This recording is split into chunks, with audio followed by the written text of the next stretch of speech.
Halo Binusian, kembali lagi bersama saya Diandra di Binus Online Interactive Channel. Penasaran gak sih hari ini ada konten yang menarik dan juga edukatif apa? Yuk kita simak setelah yang satu ini.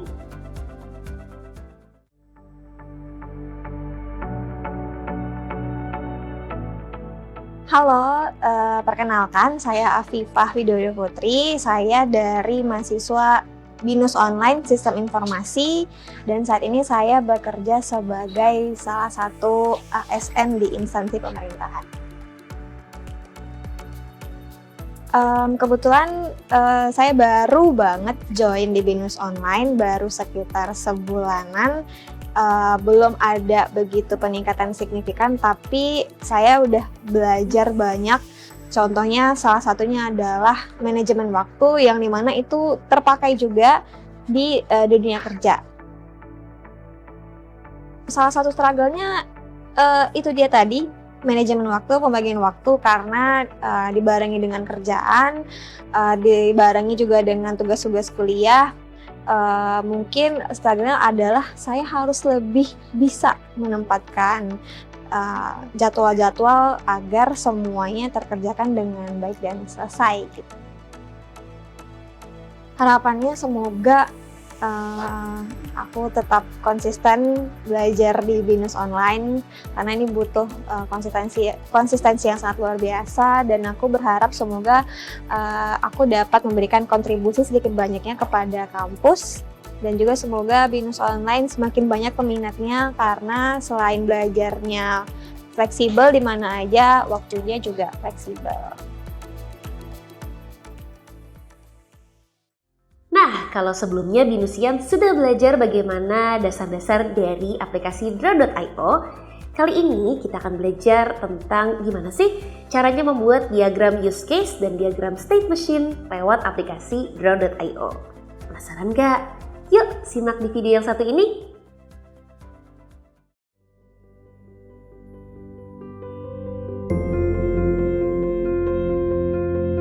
Halo rekan-rekan, jumpa lagi dengan saya M. Nihamayoshi dalam kelas UML menggunakan Draw.io. Kali ini kita akan membahas mengenai cara membuat use case diagram menggunakan Draw.io. Pada materi ini kita akan mempelajari mengenai use case diagram, simbol, dan kegunaan dari use case diagram.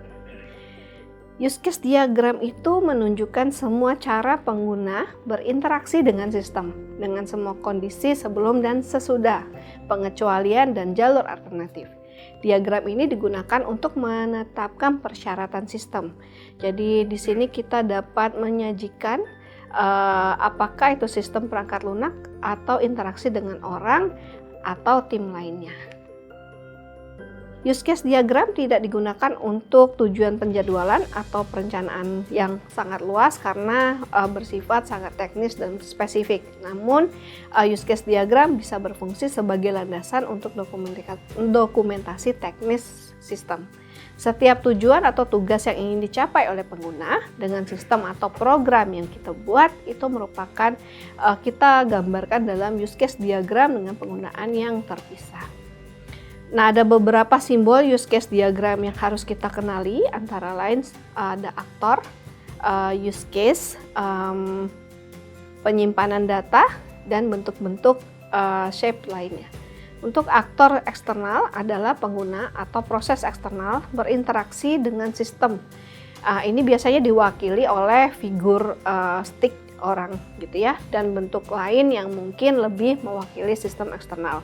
Tugas atau tindakan diwakili oleh sebuah oval dengan frase kata kerja yang menggambarkan tugas sebagai label. Penyimpanan data biasanya diwakili oleh bentuk database, dan bentuk-bentuk ini biasanya tersedia di library general shape di Draw.io. Nah, berikut merupakan gambaran ketika teman-teman ingin menggambarkan simbol use case diagram. Nah, salah satu simbol lainnya adalah solid connector dari para aktor atau para use case ya, para user mewakili mereka dalam melaksanakan tugas-tugas tersebut. Jadi konektor ini titik-titik atau putus-putus antar tugas dapat menunjukkan hubungan. Urutan tugas yang harus dilakukan dengan label didahului, atau ketika suatu tugas diperluas atau dibangun di atas tugas lain, dan ketika tugas berisi atau menyertakan subtugas. Panah terbuka mengarah pada konektor untuk menunjukkan warisan. Nah, di sini Anda dapat menambahkan label ke konektor untuk menunjukkan multiplisitas. 1, 1 to n atau bintang. Jadi konektor di Drive.io dapat berisi 3 label, label sumber, target, dan pusat. Kotak pembatas atau persegi panjang ya dapat ditempatkan untuk mengelilingi sistem. Hapus checkbox diisi di tab gaya di style tab di panel ya, dan alternatifnya gunakan warna dan style untuk menunjukkan sistem yang berbeda dan agar diagram lebih mudah dibaca. Nah, sebuah frame diagram dapat mengelilingi seluruh use case atau meninggalkan aktor yang berada di luar, terutama ketika beberapa use case disertakan dalam diagram yang lebih besar ya. Jadi judul use case dimasukkan ke dalam label di kiri atas dan gunakan bentuk bingkai atau frame library bentuk UML. Jadi arahkan kursor ke bentuk apapun untuk melihat pratinjau atau preview yang lebih besar. Jadi kita pastikan bahwa kita mengirimkan bentuk frame dan kotaknya ke belakang ya, ke belakang dari simbol use case sehingga dapat mengerjakan dalam bentuk lainnya. Nah, kegunaan dari use case diagram adalah meningkatkan UX ya atau pengalaman pengguna, di mana di sini untuk memastikan desain sistem baru berpusat pada pengguna atau meningkatkan sistem agar lebih ramah kepada pengguna. Jadi mereka membantu pengguna melalui apa yang harus dilakukan pengguna itu untuk mencapai tujuan mereka. Nah, di sini juga kita dapat menyederhanakan atau mengurangi ketergantungan eksternal. Jadi di sini kita dapat melihat sistem bergantung pada aktor eksternal dalam penggunaan use case diagram dan langkah apa yang berinteraksi dengan aktor tersebut. Jika Anda menemukan tim dari tim kita ya terus-menerus tertunda bukan karena kesalahannya sendiri, buatlah diagram case penggunaan untuk menunjukkan dengan tepat di mana penundaan itu terjadi. Gunakan juga use case diagram ditambahkan dengan pemetaan cerita ya, atau kita bikin skenario. Jadi misalkan di sini dalam pemasaran, pemetaan cerita atau skenarionya itu menangkap cerita dari pengguna, apa yang perlu dilakukan pengguna atau pelanggan dan alasannya sehingga menghasilkan satu atau lebih frasa sasaran. Misalkan sebagai produsen, saya ingin meminimalkan penggantian alat untuk mengoptimalkan produksi dengan demikian mengurangi biaya.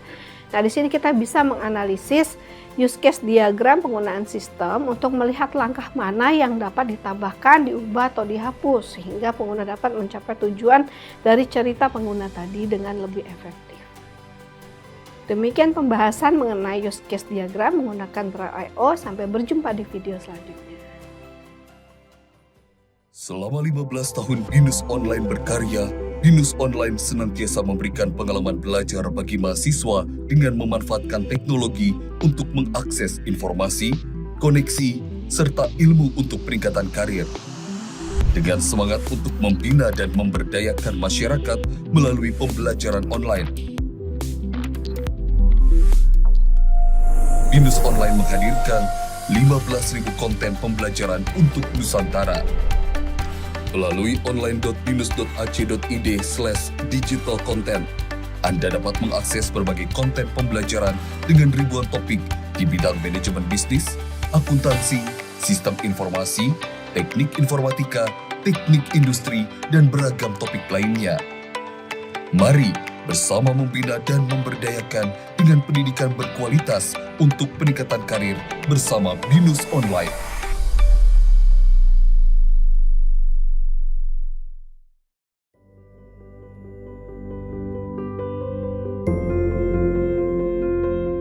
Halo rekan-rekan, berjumpa lagi dengan saya Emni Harnayosi dalam kelas UML menggunakan Drive.io. Dalam video kali ini kita akan membuat state mesin diagram menggunakan Drive.io. Nah, di sini juga kita akan membahas terkait dari definisi state diagram, komponen, dan membuat state diagram di dalam plan UML, terus contoh-contoh dari state mesin diagram. Konsep diagram keadaan atau grafik mesin keadaan telah ada sejak pertengahan tahun 1900-an, jauh sebelum David Harel memodifikasinya menjadi bentuk yang digunakan saat ini sebagai bagian dari standar UML. Diagram state UML juga disebut dengan diagram mesin, state mesin, melengkapi alur proses. Jadi setiap node dalam diagram alur atau diagram aktivitas adalah tindakan dalam suatu proses. Dan setiap node tadi dalam diagram dalam state diagram menunjukkan keadaan sistem, dan konektor menunjukkan pemicu yang memaksa perubahan ke keadaan lain. Nah, dengan memperhatikan status sistem dan transisi atau proses yang memicu status lain dapat membantu kita dalam mendefinisikan dan memprogram sistem kompleks dengan komponen yang saling berhubungan. Nah, gunakan diagram state diagram ini untuk menganalisis masalah, yaitu pada contoh di bagian atas halaman warna merah menunjukkan keadaan kesalahan. Anda dapat dengan jelas melihat bahwa adanya masalah saat baterai smart lock habis. Tutup pintu tetap terkunci. Nah, kita dapat gambarkan state mesin diagram ini pada Drive IO, yaitu kita aktifkan bentuk library atau library shape UML versi 25 di Drive IO. Klik bentuk lainnya di bagian panel shape, aktifkan library shape UML 25 di bagian perangkat lunak dan klik apply. Anda juga dapat menemukan sebagian besar dengan mencari state di bidang search shape ya di panel tersebut. State diagram itu dibangun dari 3 jenis bentuk state ya, state semu dan transisi. Jadi untuk state, simple state dan composite state itu berisi atau lebih region dan seluruh substate ya, atau berisi state mesin diagram. Jadi ada beberapa style untuk kita buat state ya, digunakan pada style manapun yang kita sukai. Jika ingin mendefinisikan aktivitas yang terjadi pada sistem berada dalam state tersebut, gunakan state ya, bentuk state yang lebih detail. Jadi composite state dapat ditampilkan pada tingkat tinggi dengan icon kanan bawah yang mewakili 2 state yang berhubungan secara horizontal. Nah, berikut link bentuk composite shape untuk halaman diagram. Jadi kita tambahkan bentuk state gabungan ya, tingkat tinggi ke halaman diagram yang berisi diagram substate. Klik kanan pada bentuk, pilih edit tautan, lalu pilih halaman diagram mana yang akan ditautkan dan klik apply. State diagram itu terdiri dari beberapa komponen, antara lain dia memiliki region, di mana region ini juga dikenal sebagai orthogonal region. Ini ditandai pakai garis putus-putus horizontal atau vertikal untuk menunjukkan bahwa beberapa state mesin aktif pada waktu yang sama. Nah, kita gunakan juga konektor putus-putus dan pasangkan sebagai koneksi tetap di state shape konektor ketika garis bentuk berwarna hijau. Nah, selanjutnya ada turn state ke dalam kontainer. Nah, di sini kita juga dapat mengubah suatu state menjadi bentuk suatu wadah ya, tempat di mana kita menggambarkan diagram substate ya. Hal ini berguna saat kita memindahkan status kontainer, substate juga ikut bergerak. Kita pilih bentuk atau shape lalu buka bagian properties di tab style dan panel format. Jadi kita aktifkan checkbox untuk kontainer. Kalau pseudocode di sini ada beberapa keadaan, yaitu semu atau sementara yang dapat Anda sertakan dalam diagram state diagram kita ya. Nah, berikut merupakan state yang dapat kita gunakan. Nah, ada beberapa komponen-komponen state mesin diagram, antara lain initial state, entry point, exit point, shallow history, deep history, choice, fork, join, junction, dan final state. Nah, berikut merupakan transisi. Transisi adalah penghubung antar state di mana label pada konektor atau transisi biasanya mengikuti format atau trigger ya dari atau action. Jadi pemicunya secara umum harus ditentukan, namun kondisi dan tindakan guardnya dapat dihilangkan jika tidak diperlukan. Nah, kita juga dapat membuat state diagram. Selain dari Draw.io, kita dapat menggambarkan plan UML-nya ya. Jadi berikut merupakan langkah-langkah dalam menentukan state diagram dalam teks, dan Draw.io akan membuat diagram untuk kita. Berikut merupakan langkah-langkahnya. Nah, ini merupakan code-nya, pseudocode-nya. Dan ini merupakan contoh dari state diagram. Nah, diagram state atau substate mendokumentasikan sistem ya yang mengandalkan koneksi internet untuk memperbaharui catatannya ya. Kunci dengan tag RFID tertanam di dalamnya. Jadi dalam hal ini sistem juga menggunakan catatan server kecuali koneksi ke server terputus. Jadi masalah apa yang dapat Anda temukan dengan menganalisis diagram ini? Nah, ini adalah diagramnya, coba teman-teman analisis, dan ini adalah hasilnya. Ini juga untuk state selanjutnya yang dapat teman-teman amati. Oke, demikian pembahasan materi mengenai state mesin diagram menggunakan Draw.io. Sampai berjumpa di video selanjutnya.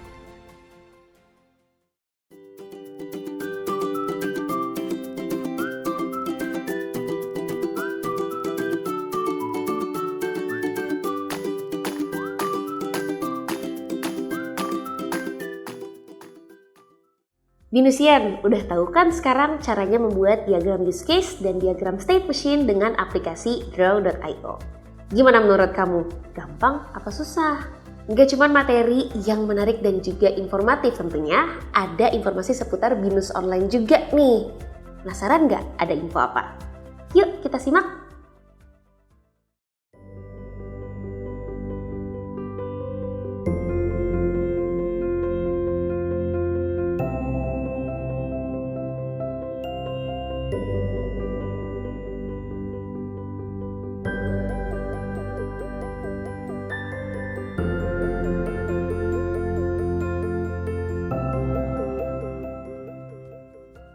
Oke Binusian, segitu dulu Bionik hari ini. Semoga kontennya edukatif, informatif, dan pastinya menghibur untuk kamu semua. Jangan lupa juga untuk saksikan Bionik di channel YouTube-nya Binus TV Channel setiap jam 1 di hari Selasa. Jangan lupa juga di subscribe biar kamu gak ketinggalan Bionik episode yang lainnya. Kalau gitu, Diandra pamit. Sampai ketemu di Bionik selanjutnya. Dadah!